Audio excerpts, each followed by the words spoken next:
करवावहै तेजस्विनावधीतमस्तु मा विद्विषावहै।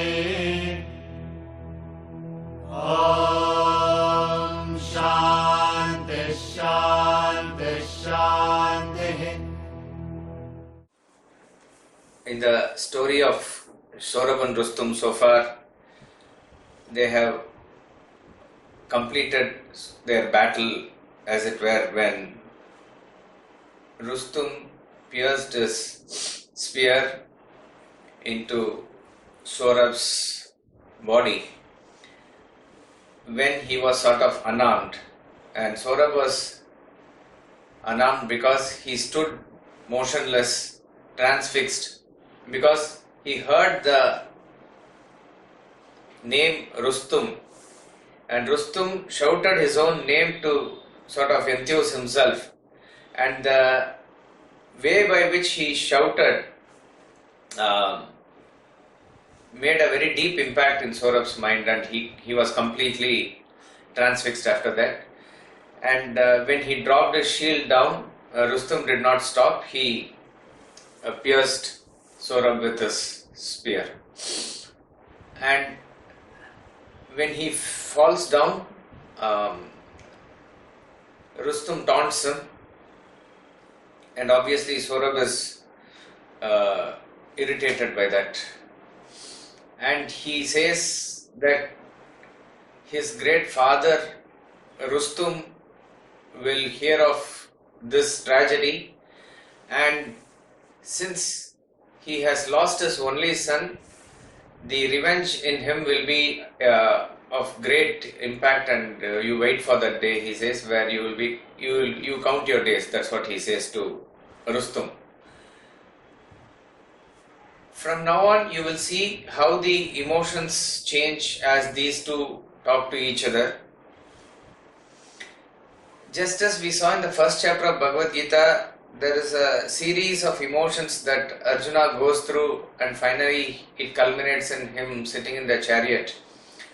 Of course, that is not a parallel, but only thing you need to understand is there is a series of emotions that Rustum goes through, and Sohrab also, of course, but mainly the fluctuations of emotions we see more in Rustum. We saw that when he entered the battle, there was a sense of deep pity, and then when Sohrab was asking me first, Rustum, there was a doubt, and then there was a warning, and then when he was sort of defeated for the first time, he had that anger, and then out of that anger came sort of that revengeful attitude within the battle only, and then comes sort of vanity when he is boasting, and from now on you will see that how the entire thing changes. He goes into a pensive mood now initially, and then starts the other side of his emotions, which is full of regret, deep guilt, deep pain, sadness, sorrow, and then finally sort of a stage where he has to accept. Similarly, in Sohrab's side, we see that there is sort of a bristling with love in the initial phase, then sort of indifference attitude with which he fights because Rustum forces him to do so. And then you will find that, he becomes angry also, definitely, when the foe taunts him. And then once he comes to know the truth, he becomes extremely philosophical.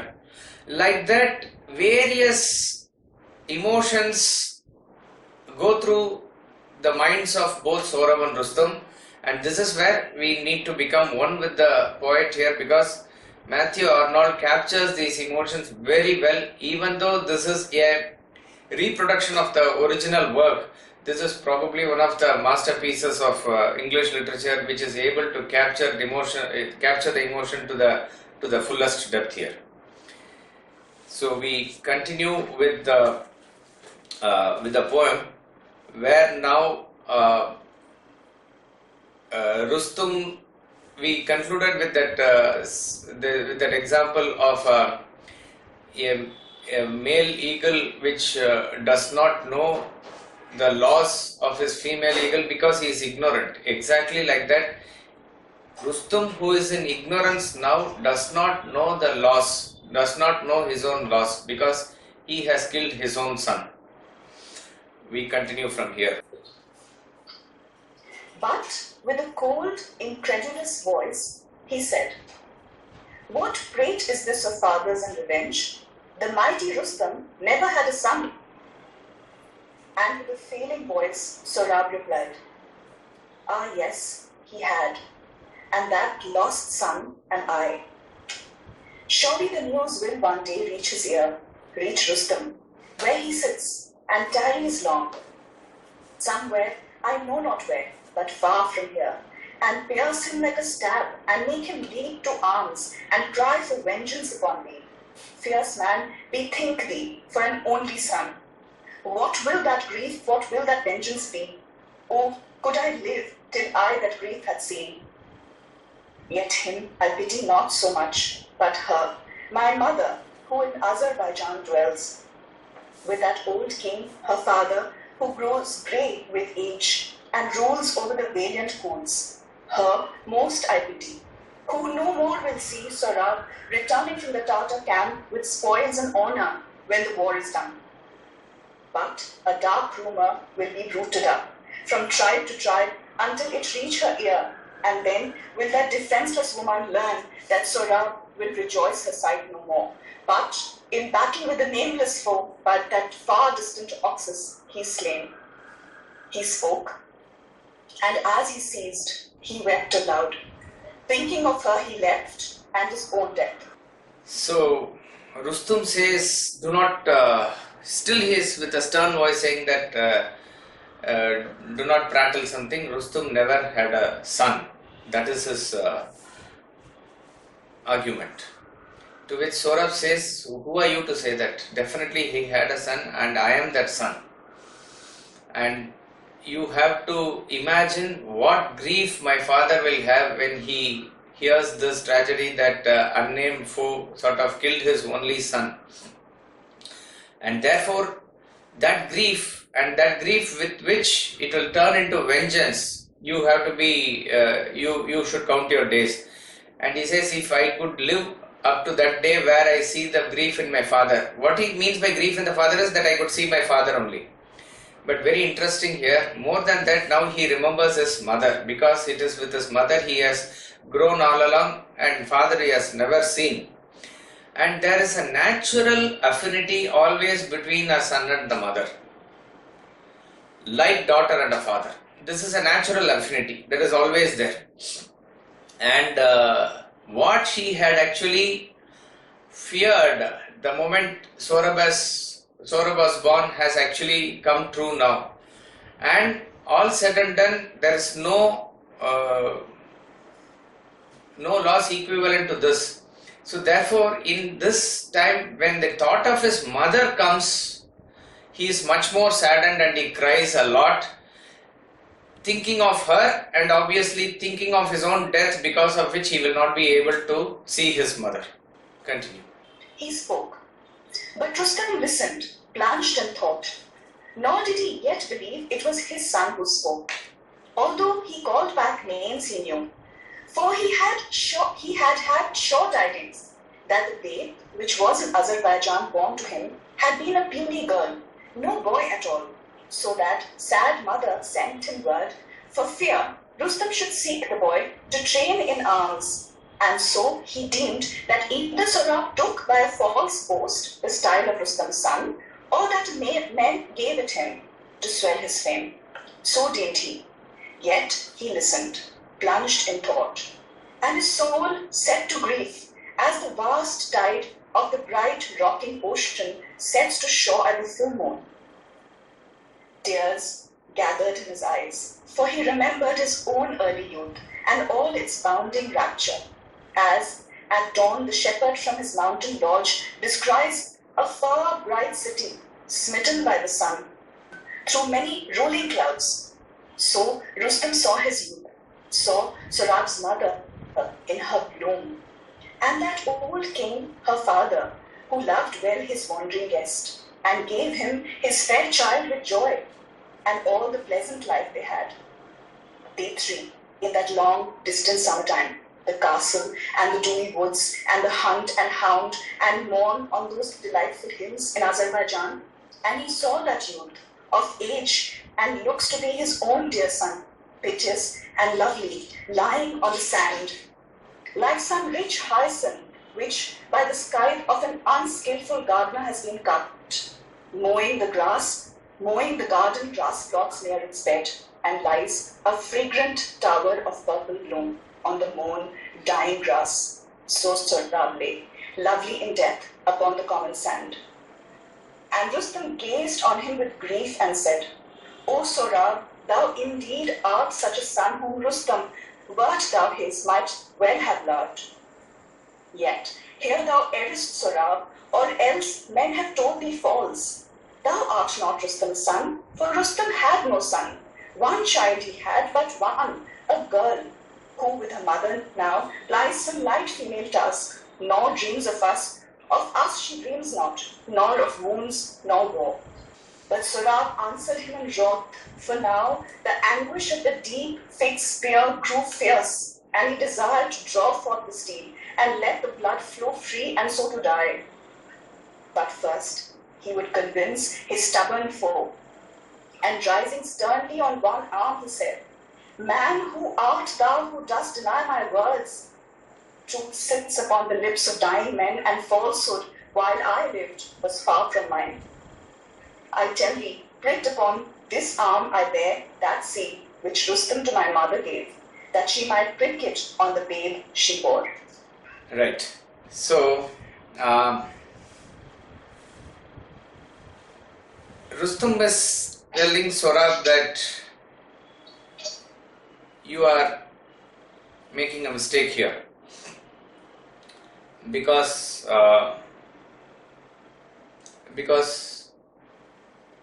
Rustum never had a son, it was only a girl. And before that, as Sohrab was recalling his mother, Rustum is visualizing his own past. So actually he had come from a far off land, and he was a very famed warrior when he was there in the kingdom of Sohrab's mother, the Tanemia. So there he had come probably in search of his horse, and she knew about it, and they fell in love with each other, and she had sought marriage with him, and he was also very happy. All those, and her father was also very happy to give his daughter to Rustum, and they had lived together for some time, and by which time she was about to also become a mother, and that's when probably he has gone back to his warfare. So all those things he was recalling, all the happy times, how they spent it all together, and then, but he says, and when he had parted, he had given something to his wife, a seal, which he said, okay, that's not given in this poem, but I saw it in some other YouTube video, that he said, it's like amulet. If it is a boy, you must put that seal or make that imprint of it in his arm. If it is a girl, you put that as a decoration on her head. Like that, he had said, it seems. And he had left. Now, this mother was obviously very attached to the son who was born. Actually, it was a son who was born. So she sent word to Rustum that it was a girl, because she was afraid he will take him away and start training in arms from a very young age, and he will be lost for her as a company. And that news made Sohrab even more sort of depressed, and he never ever bothered even to return to see his child, because he said, what will a girl do, and how can he train her to bear arms? That was his thought. So he says it was a girl who was born, and this boy cannot be his son, and people have given him the name of son of Rustum to encourage him, or maybe seeing his valor or something, or to boost his fame or something. So he says that that cannot be the case. And he says that she'll be doing some light female tasks. She cannot dream of entering a battlefield like this. So till now also, Rustum is sort of adamant that he has not got his son, and this definitely cannot be his son. But inwardly, there is a sense of grief that is swelling within him. And now the way in which he is viewing Sohrab is completely different. His eyes is filled with tears. Just like he says in a full moon day, how the ocean waters will rise, like that his heart is full of emotions and his eyes is full of tears now. And therefore he makes that statement, and let us see what how Sohrab replies now. Important thing, what Sohrab says here is that he wants to actually relieve himself of the pain and die. But before he dies, he somehow wants to convince this stubborn foe. So with an anger, he is telling him that, who are you to deny my words? And a very important truth that he gives here is that truth sits upon the lips of dying men. So even in court of law, they give more weightage to the words uttered by a man when he is dying. There is no, what to say, there is no time for him to think, manipulate and say anything. That is one thing. And at that point of time, really a sense of philosophical thought also comes into them. So they will probably, in 99.9% probability, there is no chance of them lying at all. So he says, truth sits upon the lips of dying men. And when I have lived my life, I have never been untruthful also.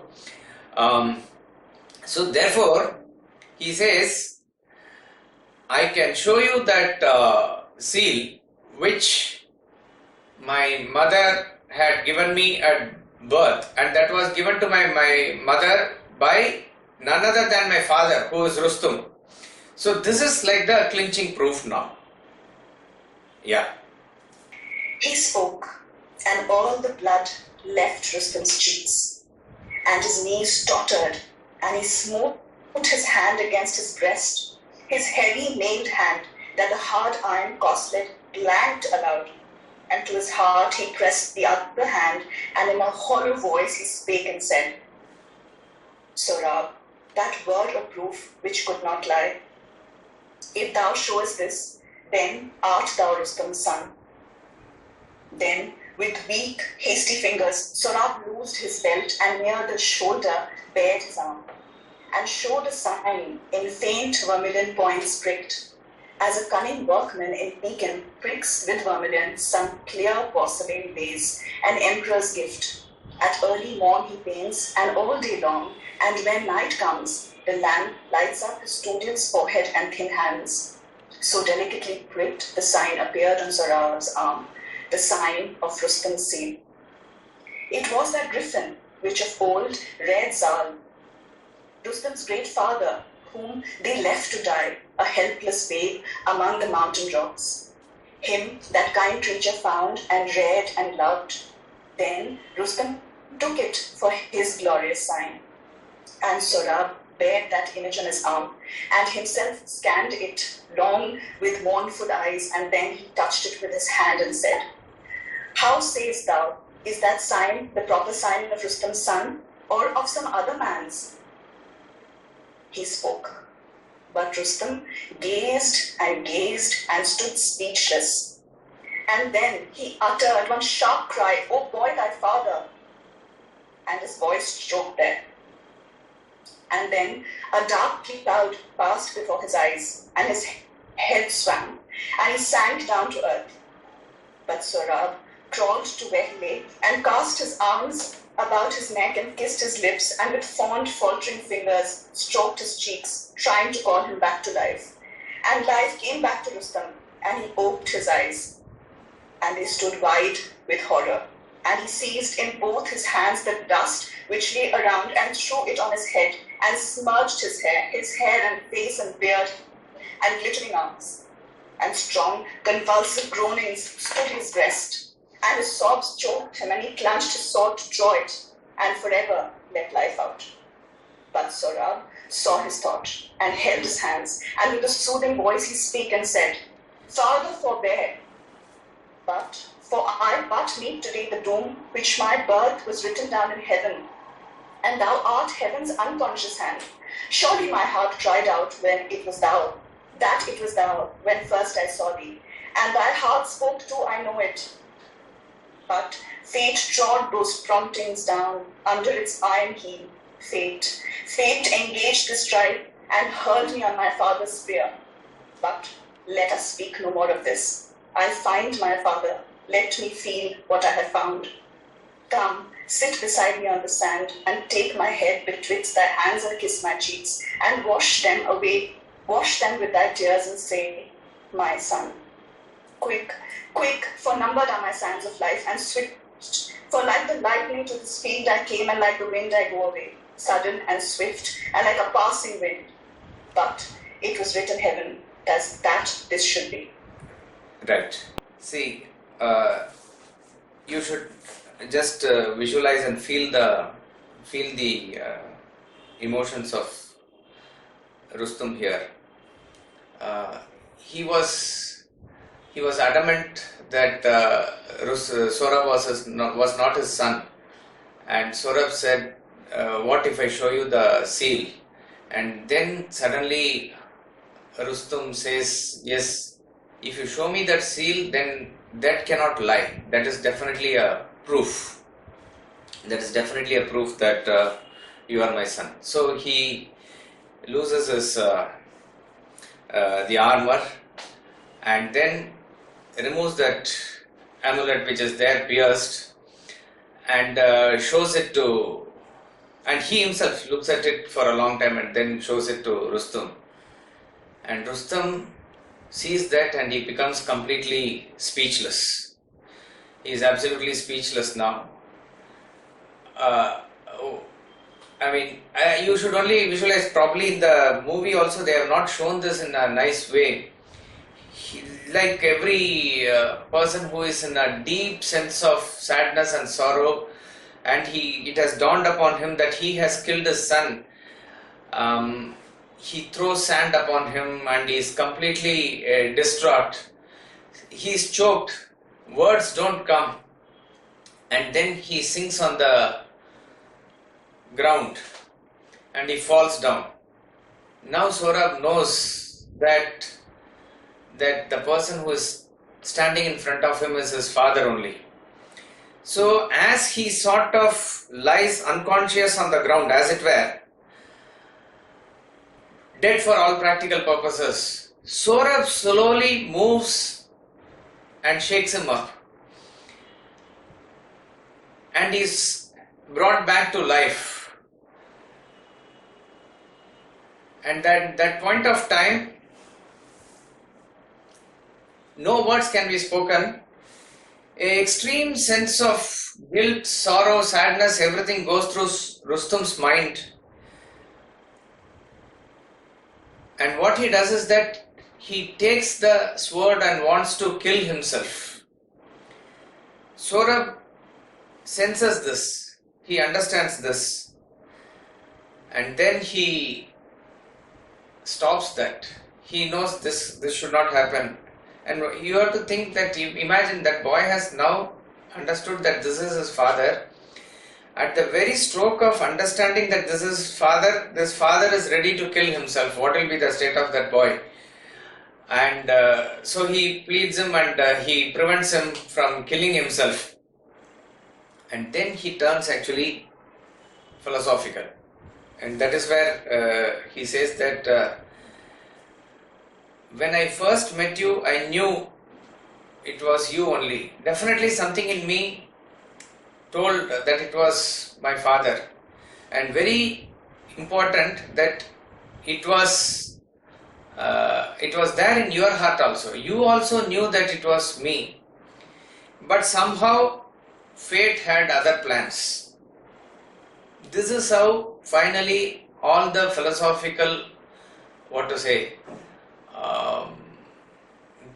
thoughts will end up as. It is finally fate. There is no other explanation. And it is just not a philosophy class for us to dig deep and understand what it is. But the point is, it is not just for solace. At that point of time, we do realize that there is an unseen hand which, according to whom the entire drama will be played out. It is not in your hands, it is not in my hands, it is in some unseen hands that the entire thing is written, and we are just used like the pawns in the chess game, being moved here and there. It's like that only.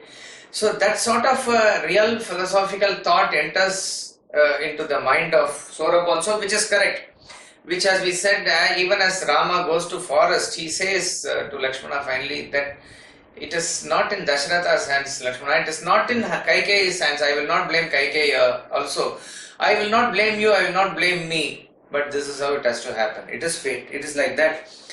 But what is very touching is that he says, let us not talk about this anymore. Because my time is now very limited. And I have found my father, let me feel what I have found. You please come and sit next to me. You take me in your arms. You have to kiss me. You shed the tears and say, my son. And that is what is the thing that is sort of, what to say, sentimental, and that's more valuable. Quick, for numbered are the sands of life, and swift for the lightning to this field. I came, and like wind I go away. I came like lightning, and I will go away very soon. Sudden and swift, and like a passing wind. But it was writ in heaven that this should be. This is how it should be. So it's a, what to say, Sohrab is extremely, it's extremely tragic on both sides, but it is difficult to judge on whose side the tragedy is more, because in this duel, sort of Sohrab is faultless and he will die soon. But you have to think about the mind of Rustum, which will carry this tragedy for a longer period of time. So it is very difficult. And not only that, the loss of a mother, it is said, the loss of a father in general, don't ask me as to whether it is case to case or something like that, but in general, loss of a father is, it will carry on in your mind and it will last up to 6 months. Loss of a mother is little more. It will maybe up to a year, it will linger in your mind. Loss of a sibling, it is maybe, it will be longer, and maybe till you get someone like that. It's not that the other sibling must be born or something, but you find somebody else like your brother or sister, something like that. But a loss of a son, putra shoke dine dine, it will continue day after day after day. And in this case, even more tragic, because the father has been the cause of his son. So you have to imagine the mind of Rustum from here. Yeah, continue. So said he, and his voice released the heart of Rustum, and his tears broke forth. He cast his arm around his son's neck and wept aloud and kissed him. And awe fell on both the hosts when they saw Rustum's grief. And Ruksh, the horse, with his head going to the ground and mane sweeping the dust, came near. And in mute woe, first to one and then to the other, moved his head, as if inquiring what their grief might mean.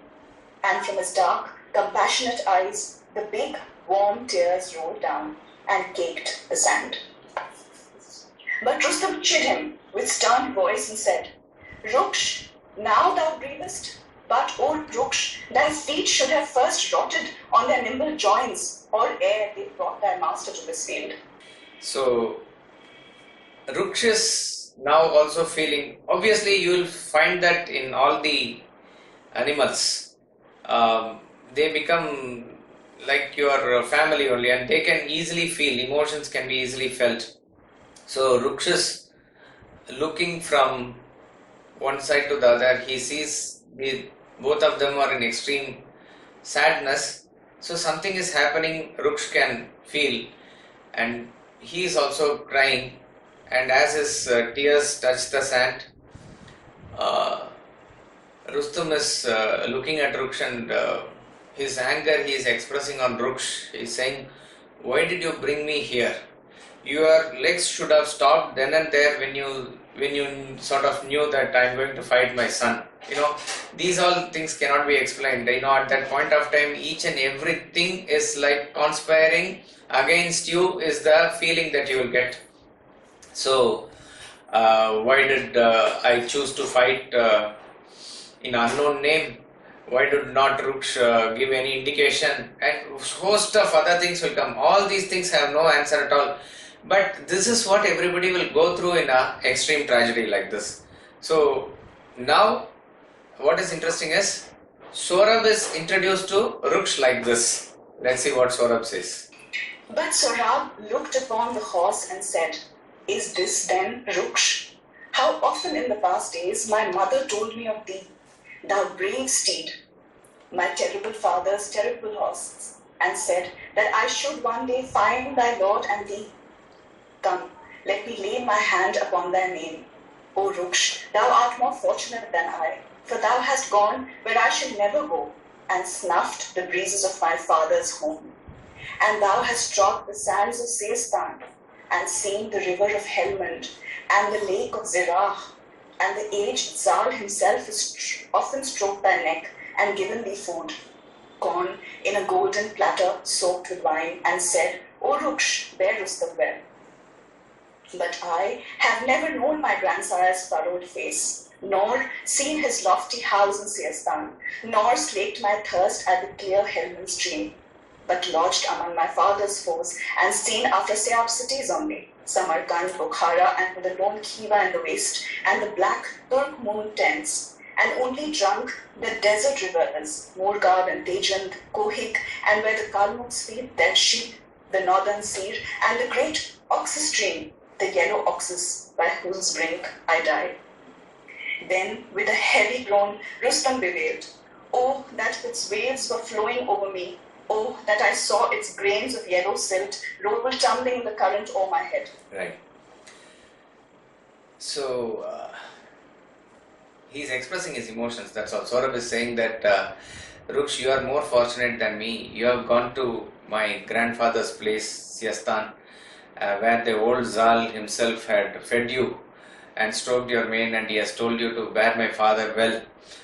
But I have gone only to these places, and he mentions those places, which is mentioned again. These are all part of the epic. It's an epic repetition that it is a way by which it is stretched to understand the depth of the feeling, nothing else.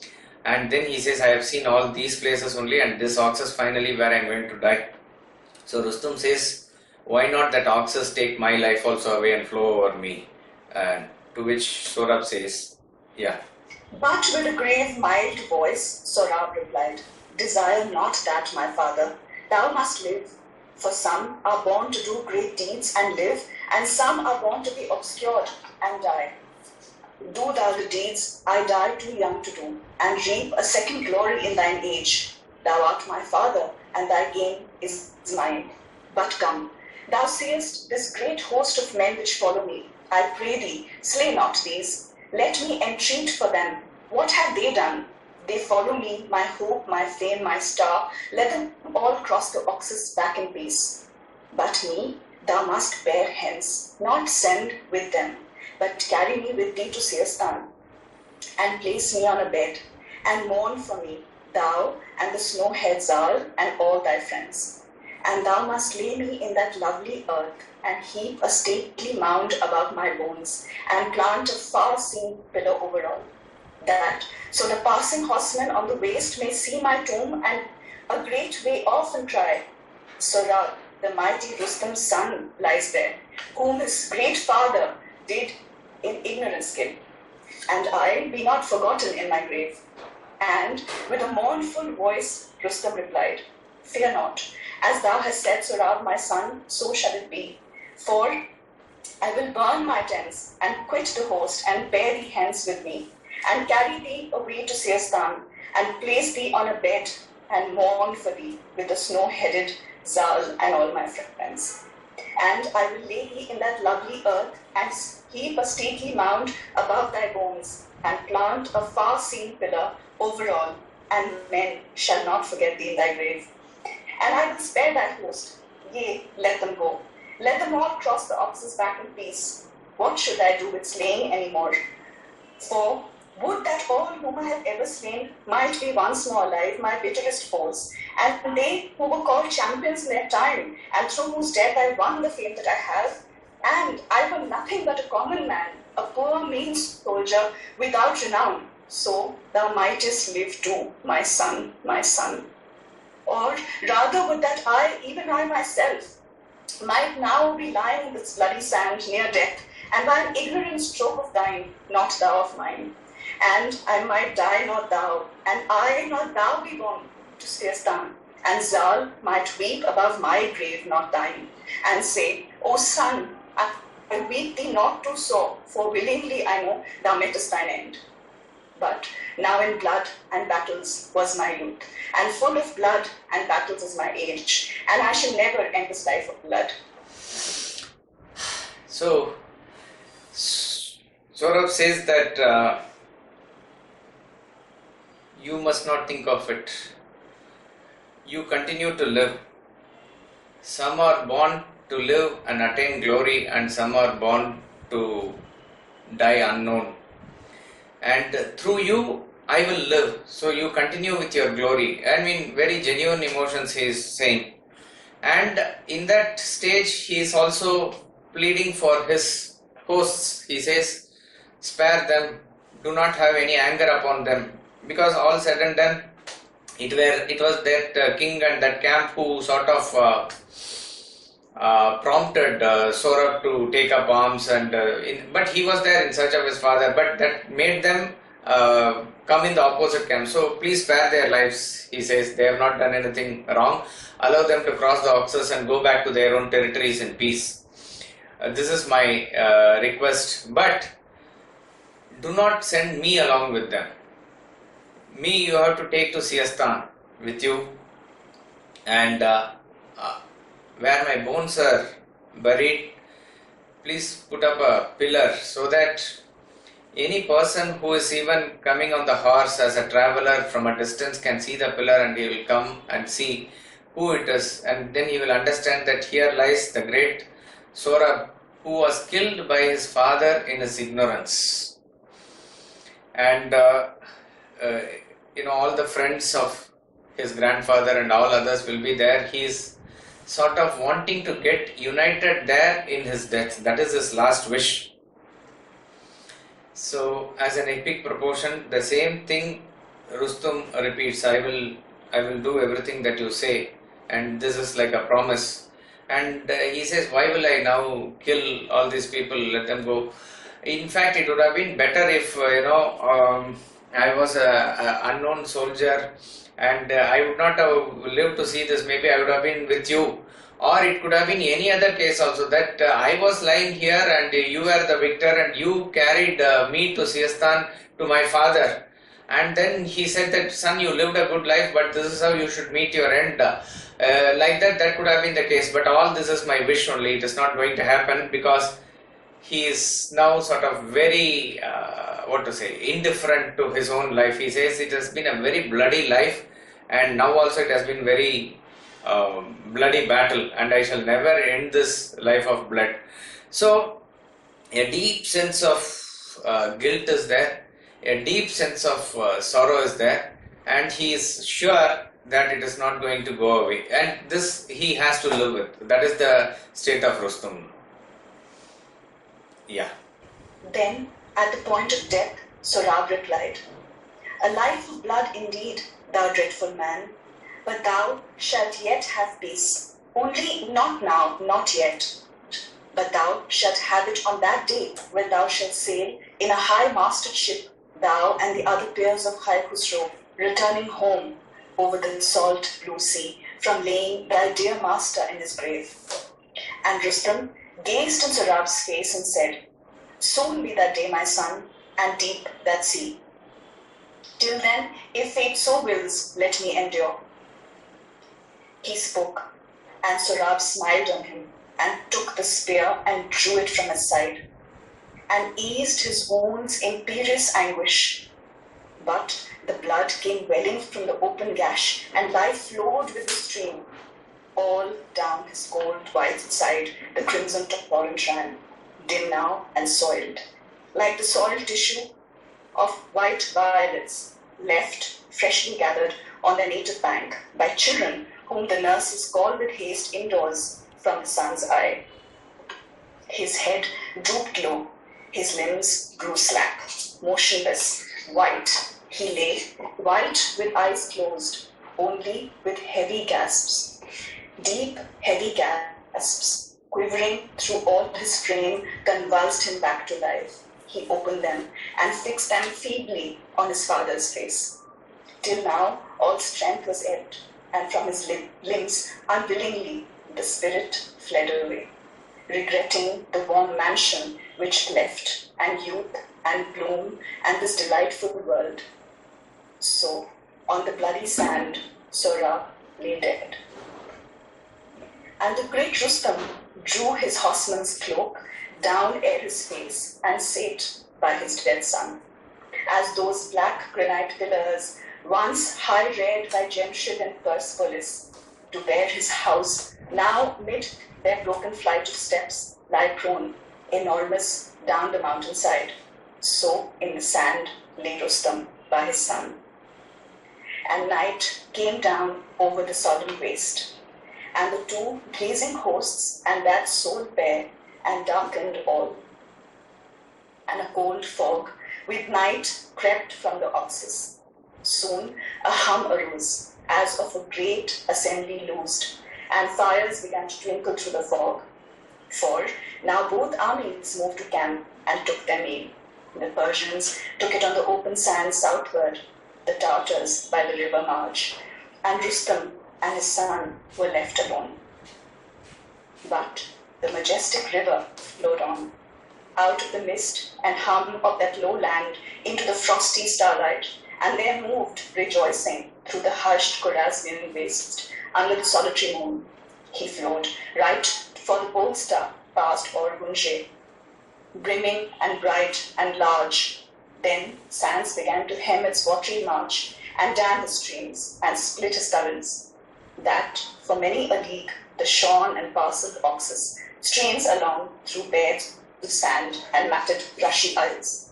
Oxus, forgetting the bright speed he had in his high mountain cradle at Pamer, a foiled, circuitous wanderer, till at last the longed-for dash of waves is heard. Wide his luminous home of waters opens, bright and tranquil, from whose floor the new bathed stars emerge and shine upon the arid sea. Matthew Arnold.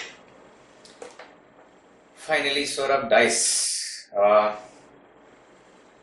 And 2-3 metaphors are given very beautifully, very philosophic. As I said, the more we explain this poem, the more it loses its charm, but that's what it is. He says how the blood flows away from his body when he took the spear out. It was parallel to the river that was flowing there like oxus, and it mixed with that sand there, and that was given in one metaphor, where how the nice violet was crushed by the sand that was thrown, or when the children were playing there. That was one metaphor that was given. And then the entire army on both sides, they withdrew, and they were lighting their lights in the tents, and they were having dinner on each side. These two were left to themselves. They were there motionless, and like how once a proud pillar of the erstwhile Persian king, which is now fallen flat without any sign of the earlier pride, like that Rustum had fallen on the sand next to Sohrab. That was there. But the most important thing is the last portion where he describes how the oxus goes on and connects to the Aral Sea. The force with which it starts from the mountain Pamir and flows with that full flow, that is not there as it proceeds along. It is guided by the pole star and it is moving towards the north, towards the ocean. But now the flow is very low and it flows into the sands of the oxus are like the dams which is stopping its flow, so it moves into a different type of whatever you call it, I think delta formation or estuary, whatever it is, and slowly makes its way into the ocean. Like that, the metaphor of or the picture of Oxus river is given in the very end. But what does this indicate? It indicates the flow of our own life. In the pride of youth, there is full force, but finally it comes along and it goes into back to where it came from. It is very interesting. It is the same Matthew Arnold whose quote Swamiji has used in the Bhagavad Gita book also. I think in chapter 2, verse 27, if I am not mistaken, somewhere around that portion. Matthew Arnold says, life is an arrow shot from darkness, flutters in the light for a while and goes back into darkness. So we do not know where we came from, we do not know where we get into, all that is a big area of unknown, but in between, whatever be the number of years that we live, 40, 50, 60, 80, 100 years also, it is just a small flutter of the arrow in the light. That's all it is. When you look at the totality, that is what it is. Such is the impermanence of life. So where you started, there you ended. It is very interesting that in a way that metaphor is being given here, that the cycle of the water is like that. Sun takes the water from all the water bodies, particularly the ocean, and then the clouds form, they go to the mountain and they form the water vapor there, and then they fall as rain and get into the glaciers and they form rivers, and the rivers flow through so the flow of the river from the where it begins in the mountain and where it ends in the sea, that is the phase of our life, and it has to drag on and finally merge where it has to merge. That is the wonderful way in which he finishes this poem. And what is interesting is, of course, he has finished everything. Now you have to only imagine what will be the state of mind of Rustum. That is how it is probably left. Even in the great novel of who is that? The character is called Sidney Carton, Tale of Two Cities. In Charles Dickens, he says Sidney Carton sacrifices his life for forgot another person actually. Charles Dies. Yeah, Charles Dies. So then, so he makes Charles Dies was supposed to be executed the next day, but somehow Sidney Carton puts himself in his place and releases Charles Dies, and Charles Dies is unaware of that because he makes him unconscious and makes him escape from the prison. And next day, when they are all pushed to the guillotine, it was Sidney Carton who goes and sort of sacrifices his life for him, and the story ends there. We as readers must imagine what will be the host of emotions that will go through the minds of Charles Dies. That's how the great authors leave it as it is. Probably if you think, even as it is an episode that is given here, it is finished, you have to think as to what Rustum's state of mind will be, which is very, very tragic. But let us not forget the theme of the poem. The theme of the poem, or all the long poems, is that it is the devastating influence of the mind's infatuation or attachment. So here was a father who was extremely attached to the idea of a son. Here was a son who was extremely anxious and attached to the father he has never seen. But when they met, it was an extreme tragedy, and both lost each other. It was very few moments that they could spend with each other, and that was in extreme pain. And what it has resulted is like this only. So one should be very, very careful about this quality of the mind, because the principle behind this is that each one of us have come into this world alone and we will go alone. Each and every person, each and every inanimate object also has its own journey, its own speed, its own direction, its own momentum. If you maintain distance and relate to each other, it will be wonderful, and that is love. So when this love is polluted by the selfishness, when it is held by this strength of one's own selfishness, it makes the entire structure go haywire a little bit, and that is what is going to happen. So in other words, you are disturbing the entire motion by your own pangs of attachment, and that is going to cause harm to the person or the object to whom you are attached, and obviously it is going to cause harm to you also. So one must be cautious about this quality of the mind, which is its natural quality. So we have to try and convert this feeling of attachment to unconditional love by working on dropping the selfishness. So that it is not that let us have a negative connotation about it. The positive thing is that there is a bondage, fine. Expand that bondage, loosen the grip by working on reducing the selfishness. So as you loosen your grip like that, as you loosen your ego like that, slowly what emerges out of you is that unconditional love, and that is what the human mind must really feel. So you have to change your preferential attachment into unconditional love. That is the thing. We'll conclude with Swamiji's commentary. Yeah. The Tartars were at war with the Persians. At the time of this episode, circa 600 BC, Khai Khusro was the king of Persia. Rustum, the great warrior of the time, was the chief commander of his armies. Renowned for his strength and valor, he remained undefeated in single combat. Rustum had married Tamine, daughter of the Turanian king of Samangan in Azerbaijan. He soon left her for the active life of war. A son, Sohrab, was born to them. However, Tamine sent word to Rustum that their issue was a daughter. She was afraid that her son would also be trained for war and exposed to the risk of death. Dejected by this news, Rustum never returned to his home. Meanwhile, Sohrab grew up as a true son of his illustrious father with remarkable strength and skill in arms.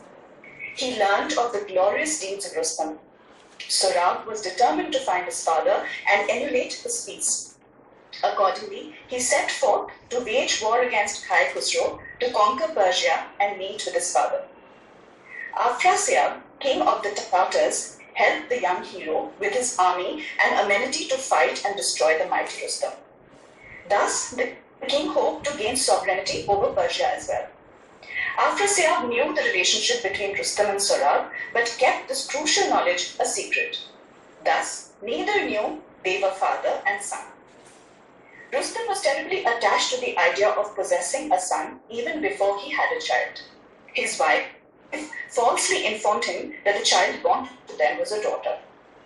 He was totally disappointed at the thought of not having a son to inherit his skill and valor. This dejection contributed to ending his active martial career. Against this backdrop, a triumphant Sohrab marched on to Persia and captured their strong frontier fortress. Having learnt of Sohrab's success, the alarmed Persian king sent for Rustum to come to his aid. With great difficulty, Rustum was persuaded to fight his own unknown son in single combat. Rustum consented on the condition that he would fight incognito. Rustum at first felt pity for Sohrab's youth. He proposed friendship instead of combat between them.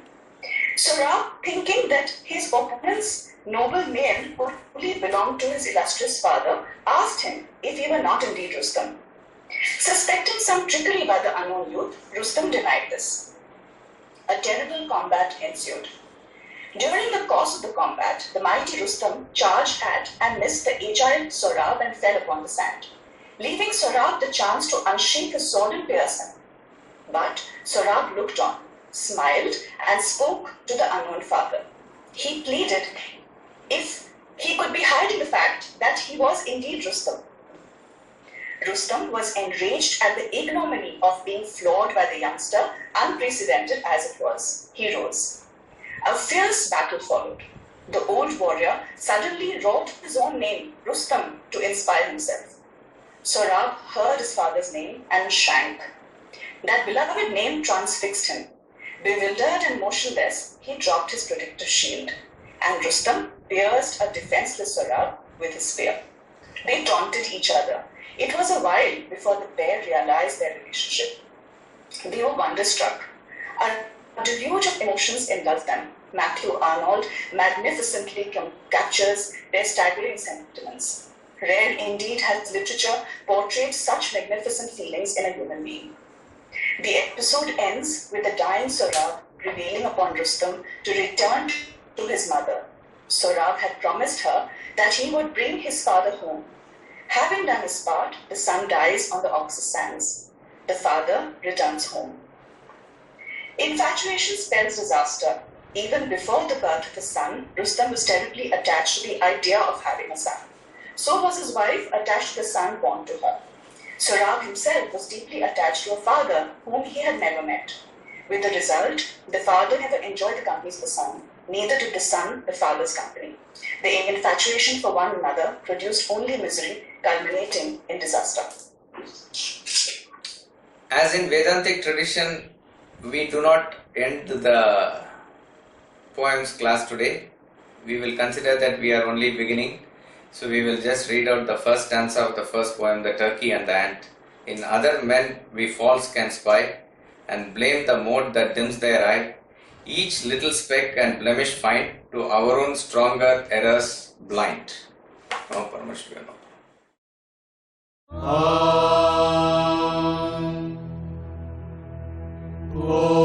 Purnamada Purnamidam Purnat Purnamudachyate Purnasya Purnamadaya Purnamevavashishyate. Om Shanti Shanti Shanti.